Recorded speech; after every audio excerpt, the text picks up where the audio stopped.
Hi guys, just going to do your handover video on your Rimor superbrigg 747. So if we start on the off side here, we've got this, which is your boiler vent, and I've got that lit on gas at the moment so I can feel the heat coming out through either side at the top here. Next to that is your battery locker. So you basically got your sort of main power supply unit just in here as well, which links directly up to your control panel, which I will show you in a minute. But that's basically where all your battery and bits like that sits, just in there. Your wastewater drain off is this just here. So that's in its open position, and if you turn it 90 degrees, it'll close the wastewater off. Your step comes out from this little button just inside the door, like that. So I'll leave that out for a minute. These two big vents here are for your fridge, so that's where they are. If you ever needed to get into there, then that's where you get to that. In the actual cab itself, you've got a couple of things. So you've got swivel seat base, so you can pull that little orange tab and then spin your seat all the way around if you want to.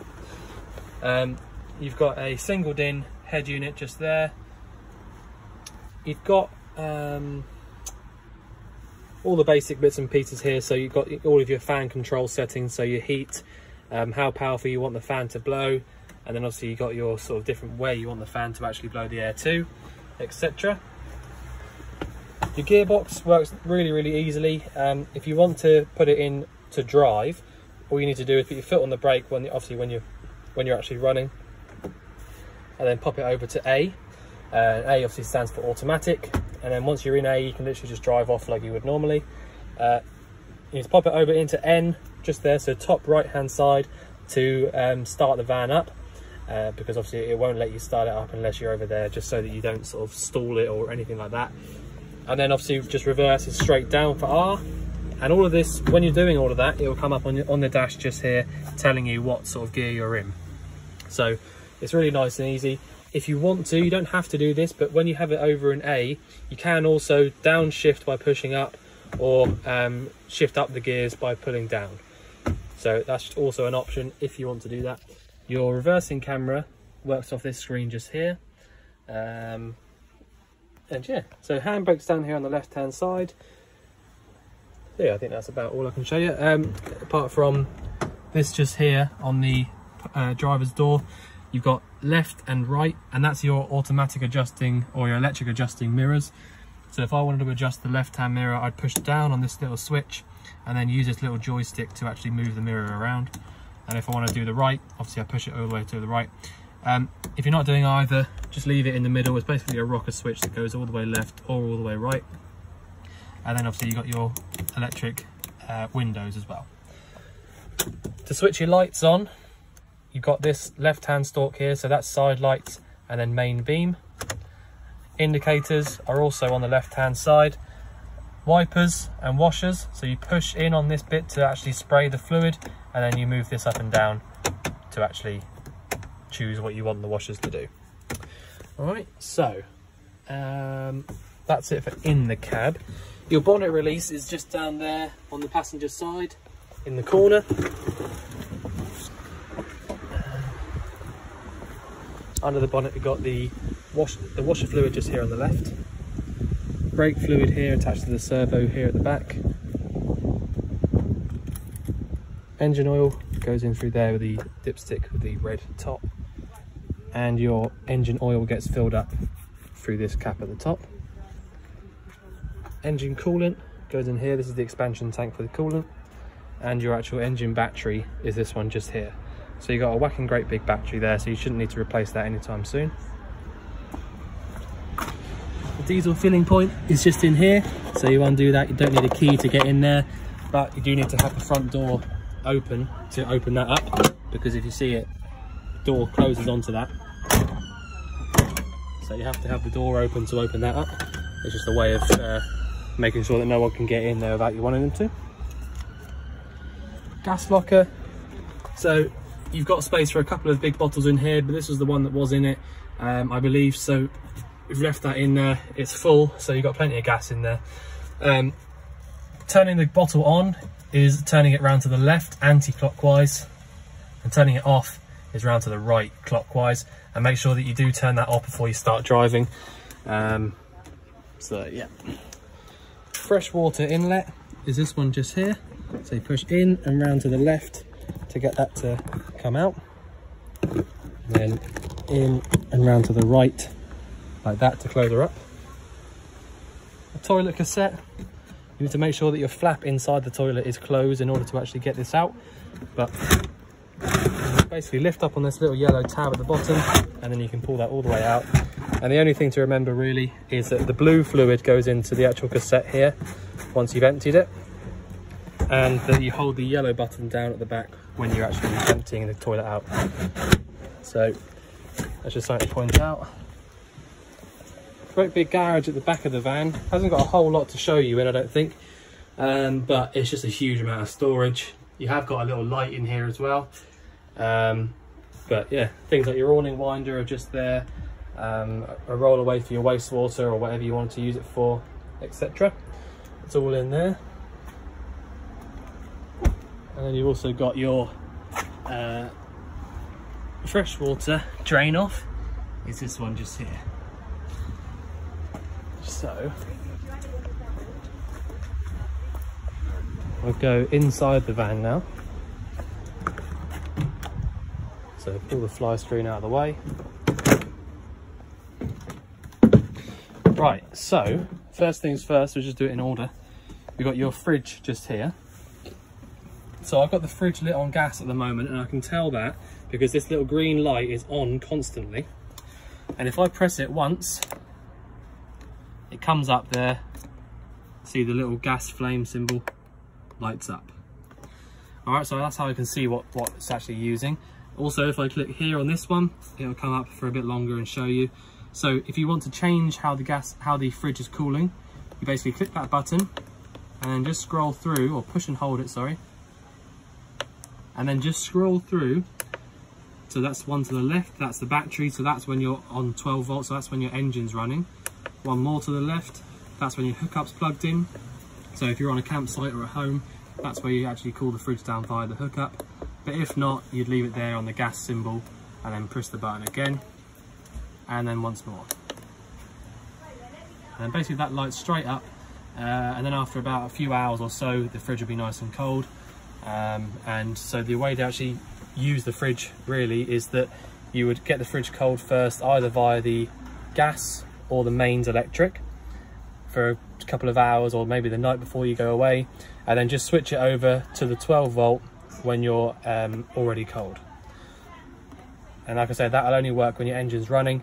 And also, because you have to turn your gas off before you start driving, you can't leave it on gas. You need to switch it over to the 12 volt when your engine's running. So I'll turn that off by pushing and holding on the left hand off button, and that's it. That's your fridge.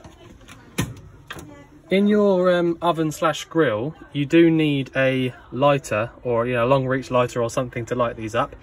But basically, you push in and round to the right for the grill, in and round to the left for the oven, whilst you're lighting it up, obviously, and that's it.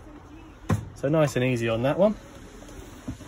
The actual control panel itself is quite simple to use. The main on and off switch is just this one down here. Lights on and off switch is this next one here. Water pump on and off switch is that one there. And then this one here basically just tells you if there's a problem with the van, which there isn't. All right, so at the very top, we've got all these different little symbols. And the one that I'm on now is pretty much the only one you need to go to. So I've clicked on that and it comes up 30%. So that's 30% fresh water in the tank. All right, I can keep going through. If I go back there, flick through the other ones as well. Battery voltage, 12.52%. That's, well, 12.5 volts, sorry. That's plenty. That's really, really good. Bearing in mind there's no sort of hookup cable plugged in or anything like that. And yeah, so that's about it really for the control panel. It's pretty straightforward, but your main ones is just here, just turning these three on, and that'll give you access to your lights and your water pump. The first thing you're going to want to do when you've done that and turn your water pump on is just come to your tap here and just pull the hot water. All right, just pull it through like that. You'll hear the pump start running, and as long as your fresh water, your water's coming through nice and clear like that, that means that your boiler is full of water. All right, go through to the cold as well, just to double check. Nice and smooth, no sort of big clumps of air coming out, or, you know, coughing, spluttering, nothing like that. So that is ready to use. And to actually light the boiler up, all you need to do is quite literally choose your temperature. If you want to light it up 50 degrees, you know, so that your water gets to 50 degrees, press up. So there you go, you hear that noise, that's the solenoid dropping out, and then basically it lit straight up, and after a little minute you'll get 50 degrees hot water ready to go at your taps. And if you wanted 70 degrees, you just push down. All right, it is really as simple as that. So once you've done that, if you wait a little while for it to warm up, you'll be able to have hot water all over the van at all the taps, and then back to the middle to turn it off. Once again, like I said, because you have to turn your gas off before you start driving, you obviously can't leave that on when you're driving, as you shouldn't anyway, but that's just something to point out. You've got a little igniter here for all of your hobs, so your 3 burners. Push down to turn it on, push up to turn it off, and then obviously I don't need to show you how they work, because you literally just push in and round to light them up, whilst obviously the igniter switch is on. So like I said, I don't really need to show you that, because it's just like any household cooker, nice and simple.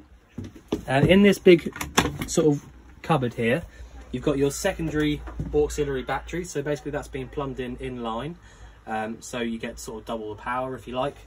And you've also got your gas isolator taps, so they've all got a little symbol on them, and if you turn them 90 degrees so they're facing horizontal, or vertical, sorry, then you'll basically stop any gas going to that specific appliance. The other important thing to point out in this cupboard is this bit over here. So if you had your hookup cable plugged into the van, then basically if you tripped anything out by putting a dodgy plug into anywhere, then basically that's where it would trip from, just like any household RCD or trip switch. So if you find that you don't get any power coming from anything, just check from there first. Right.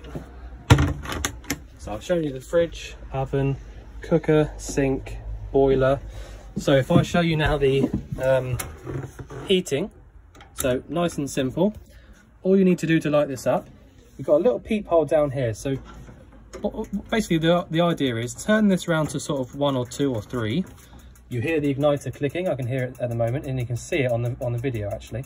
So if I push down now, you see there it lights straight up. All right, so basically that's all you need to do. That's as simple as that. And then when you let that out, you go around and basically just turn it all the way on and it will light up. But yeah, that's it. Pretty easy with that, with the heating. What we got back here? You got lots of individual lights around the van. They've all got their own individual switches on them. I actually quite like how this has been boarded as well. It looks quite nice in here. But yeah, obviously a great big double bed, which you can extend out, I believe. I'm not sure how that is exactly, but although some of them don't. There you go. So yeah, this is double bed or 2 singles if you like. All right, so the bathroom,